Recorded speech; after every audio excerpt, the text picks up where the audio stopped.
بلے بلے بلے تقریباً 4 بادشاہوں کا دور پایا حضرت نظام پاک نے. بادشاہ ہی چکے ہیں, فریدن پاک کا لالنا کسی کے آگے نہیں چکا. اللہ اکبر. نعرہ رسالت، نعرہ حیدری، نعرہ غوثیہ. آپ کی تو ڈیوٹی بڑی سخت لگی بھائی, مسئلہ کوئی نہیں یاد آئے گا. کتنے سو ہوئے تھے یہ بتاؤ گے بعد میں, مسئلے یاد کرو. اچھا, عرض یہ کر رہا تھا کہ وہ بادشاہ کو چمچوں نے بھڑکا دیا. انہیں کہا نظام الدین دی چور ایک دیا نہیں دی. وہ بادشاہ پچھلے سے بعد میں آیا تھا تو اس کی بھی پھر کی بدلی ہوئی تھی. پیغام بھیج دیا کہ آئندہ 9 چاند پر, نئے چاند کے موقع پر اگر نظام الدین سلامی کو نہ آیا تو پھر انجام دیکھے گا. اب وہ جو اس دن حاضر تھے انہوں نے نظام پاک سے عرض کر دیا کہ آج مال چینج ہوا ہے. نظام پاک چپ ہو گئے. اگلے ہی دن محبوب الہی. اب یہ جو بات آپ کو سنانے کا مقصد ہے وہ یہ ہے, کاش کہ میں سمجھا سکوں, وگرنہ بتانا ہی میرا مقصود ہے. سمجھ تو مالک عطا کرتا ہے. حضرت نظام الدین اولیاء اگلے دن سیدھے اپنی والدہ ماجدہ مخدومہ رضی اللہ تعالی عنہ کے مزار پہ حاضر ہوئے. غور نہیں کیا نا, میں آپ سے کہنا کیا چاہتا ہوں. تکبیر، نعرہ رسالت، نعرہ حیدری. اور بڑی اللہ کی حمد ہے, شکر ہے کہ میں دلی میں حضور نظام پاک کی والدہ مخدومہ کے مزار شریف پہ حاضر ہوا. سبحان اللہ. اصل میں ہم حاضر ہو رہے تھے حضور قطب الحق والدین کی چوکھٹ پر. تو وہ جو ٹیکسی کا ڈرائیور تھا تو وہ کہا نظام الدین کی والدہ کے مزار پہ چلیں گے, آج ان کا عرس ہے. سبحان اللہ. تو جناب موج ہو گئی, کا رستے میں پڑتا ہے. کیا بات. تو الحمدللہ. اور کیا شاندار مزار پرانوار حضرت محبوب الہی کی والدہ ماجدہ کا, سبحان اللہ ہے. حضرت نظام الدین اولیاء والدہ مخدومہ کی مرقد شریف پہ قبر پاک پہ حاضر ہوئے اور فاتحہ پڑھ کے کہا آپ کے نظام کو بیٹا ماں سے کہہ رہا ہے, کیا آپ کے نظام کو بادشاہ نے دھمکی دی ہے, میں ان کانوں دس دیتا ہے اگے تسی جانو تے تہاڈا کم جانے, تے جے تہاڈے ہوندیاں بھی ساڈے نال کچھ ہویا تے پھر میں نہیں آنا. اب یہ کوئی معمولی بات ہے. اب آپ بتائیے کہ حضرت نظام مہرولی نہیں گئے. مہرولی شریف میں کتب پاک ہے, حضرت نظام کے دادا پیر بابا صاحب کے مرشد مہرولی جاتے, اور مہرولی جا کے کتب پاک سے کہتے کہ تہاڈا پوتا لگدا میں. نہیں سمجھ آئی نا, فریدن مائی کا مرید ہے نا, تو کہتے کہ میں آپ کا پوتا لگتا ہوں. کہ دادے دے تھے بس دیاں ساڑھے نال بادشاہ اڑیاں کرن, پر مائی صاحبہ کے مزار پہ گئے ہیں. سمجھ اس سے سمجھ جائیے, شک کوئی نہیں ہے, شک نہیں. ہماری مائیں حضرت نظام کی والدہ ماجدہ, کیونکہ نظام الدین اولیاء سید زادے ہیں, آل رسول ہیں, ٹھیک ہے, ان کا مقام سبحان اللہ. لیکن آپ کی ہسٹری میں یہ بات موجود ہے کہ آپ کو جب بھی کوئی کڑی بات کا سامنا کرنا پڑتا تو آپ اپنی والدہ کی قبر پہ حاضر ہوتے تھے اور وہاں فاتحہ پڑھتے تو ہمارے کام ہو گیا. مرید بیان کرتے ہیں ایک دن حاضری کر لی, ہم روز تاریخیں دیکھتے تھے کہ آج 5 ہو گئی, 6 ہو گئی, 7 ہو گئی, 10 ہو گئی, 20 ہو گئی, 27 ہو گئی, 28 ہو گئی, ہوں 29 دا چاند ہونا, یتید. انہوں نے کہا ایک دن بھی ہم نے نظام پاک کے منہ سے نہیں سنا کہ کوئی اب کیا ہوا, اب کیا ہوا. اس دن مائی صاحبہ کی قبر شریف پہ کہا بس چاند نظر آ گیا, آج شام کو سلامی کی رسم ہے. کسی مرید کی جرت نہیں کہ محبوب پاک سے پوچھے کہ پچھلے ماہ سخت آرڈر اناؤنس ہوئے بادشاہ دہلی کے, اب کیا ارادہ ہے, کسی کی جرت نہیں. جب رسم کا وقت محل میں تھا شور اٹھا دلی کے کوچہ و بازار میں, اور وہ شور اٹھتے اٹھتے شہر سے بستی نظام, جس کو بستی غیاث پور کہتے ہیں جہاں حضور کا مزار ہے, وہاں تک آ گیا اور وہ شور یہ تھا کہ بادشاہ کا مرڈر ہو گیا ہے اور اس کا سر تخت کے قلعے کے دروازے پہ لٹکا دیا گیا ہے. جو نظام کو جھکانا چاہتا تھا مائی صاحبہ کے مزار پہ گئے ہیں. جو نظام کا سر جھکانا چاہتا تھا اپنا سر کٹ کے اس کا محل پہ لٹک گیا. تو یہ دیکھیں ماں کے ساتھ ایک دن کی نیکی پر وسیلہ پیش کیا کہ یا اللہ اسی اس دن دودھ کوئی نہیں پیتا. اگر یہ نیکی تجھے پسند آ گئی تو مشکل دور کر دے. ایک دن کی نیکی سے مشکلیں ٹلتی ہیں. روز کی خدمت سے کیا ملتا ہوگا؟ روز کی خدمت سے کیا ملتا ہوگا؟ کس قدر برکات ہوں گی. اور بس اختتام کے ساحل پر پہنچے. حدیث ہم پہلے بھی کبھی ذکر کر چکے. عنوان کے تحت عرض ہے عمدۃ القاری شرح صحیح بخاری میں یہ حدیث سیدی اعلیٰ حضرت نے فتاویٰ میں اسی حوالے سے لکھی کہ ایک صاحب خدمت والا میں حاضر ہوئے. عرض کی کہ میں نے منت مانگی تھی کہ میرا کام ہو جائے تو کعبے کی چوکھٹ چوموں گا.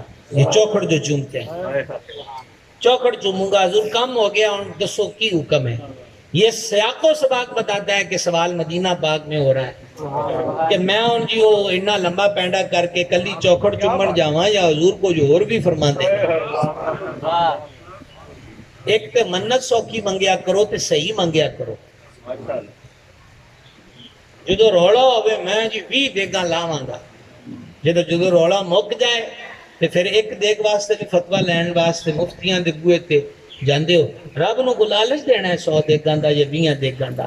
سوات یہ ہے کہ مولا دیکھ جی پکاواں گا چوڑاں دی کہ جدو شکرانے دا ویلا آجے ادھر 10 دیگاں لاویں سوات تیز کر دیں.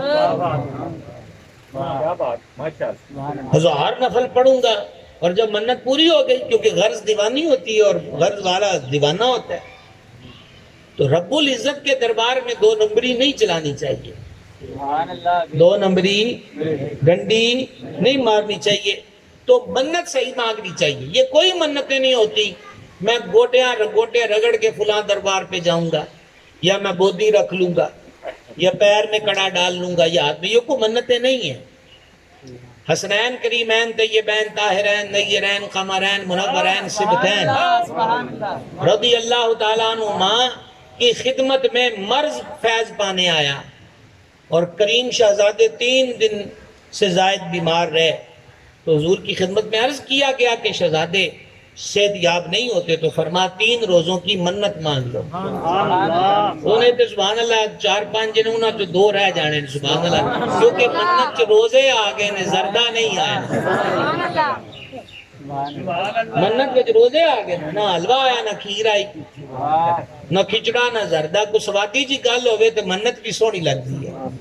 وہ کیا مارنا لی گل ہے تو سبحان اللہ کچھے کہنا گرمی دے اگے آئی کھلوتی ہے جناب. لیکن آل رسول کے گھر کی منت یہی ہے. اے باقی ساڑھا ذرا چسکا مسکا سواد ہے گا. ادھر بھی رنگ برنگا تاگا پا لیے ادھر بھی تاگا پا لیے ادھر بھی کڑا پا لیے. فیشن دا فیشن ہو جائے نال سجنہ دا نہ آ جائے. کیا سمجھے. جب میں ہند گیا تھا تو میں نے وہاں دیکھا. میں الحمدللہ کسی مندر میں نہیں گیا لیکن سفر بہت علاقوں میں تھے تو اس کے باہر رولے پڑے ہوتے تھے مندروں کے باہر داغوں کے. تو وہ پھر اپنی مرضی کا اتار کے باندھ دیتے تھے. وہ ہولی ہولی ساڑھے کو آ گیا. ساڑھے پہ مذہبی سٹیجاں تو بھی اگے بدھے ہیں. انہوں نے کہا جی دھاگا لائے ہیں. انہوں نے کہا 7 شریف سے لائے ہیں بابا صاحب کے دربار سے لائے ہیں. ہمارے ایسا فرماتے تھے جو تو گوت لبے تو مرد گوت تے نہیں پائے گا نا. کیا سمجھتے کڑا پہننا ہے تو میں یہ میری عرض ہے میں عرض کیا کرتا ہوں کہ کڑوں شڑوں سے کچھ نہیں ہوتا. فریدن پاک یا داتا صاحب کے روزے پہ حاضری ہوئی ہے تو اس کا تبرک کڑا نہیں ہے. ہاں داتا صاحب یا بابا صاحب کے کڑے میں آ جاؤ بات بن جائے گی. کڑا شڑا پہننے سے کیا ہوگا. مجھے بھی کٹ گئے نا سبحان اللہ. اپنی مرضی آلے مسئلے نہ کٹو. یہ کوئی درویشیاں فقیریاں نہیں نے. بابا صاحب دادا صاحب کے کڑے میں آ جاؤ اور جو ان کے کڑے میں آ جائے وہ ہر کڑے وقت سے بچ جائے. ہر کڑے. تو میں کیا عرض کر رہا تھا کہ وہ انہوں نے کہا حضور کام میرا ہو گیا ہے تو میں اب کیا کروں؟ اب منت کیا ہے کہ چومنی ہے دہلیز کعبہ مشرفہ کی، اور میرے کریم ان کی اس عرض پر پہلا سوال ارشاد فرماتے، استفسار فرماتے ہیں تمہاری والدہ زندہ ہے؟ کعبے کی دہلیز کو چومنا یہ استفتاء یہ ہے، استفتاء یہ ہے، سوال یہ ہے، اور جواب کیا ہوتا ہے؟ ماں زندہ ہے؟ عرض کیا حضور زندہ ہے، فرما جا کے اس کے قدم چوم لے۔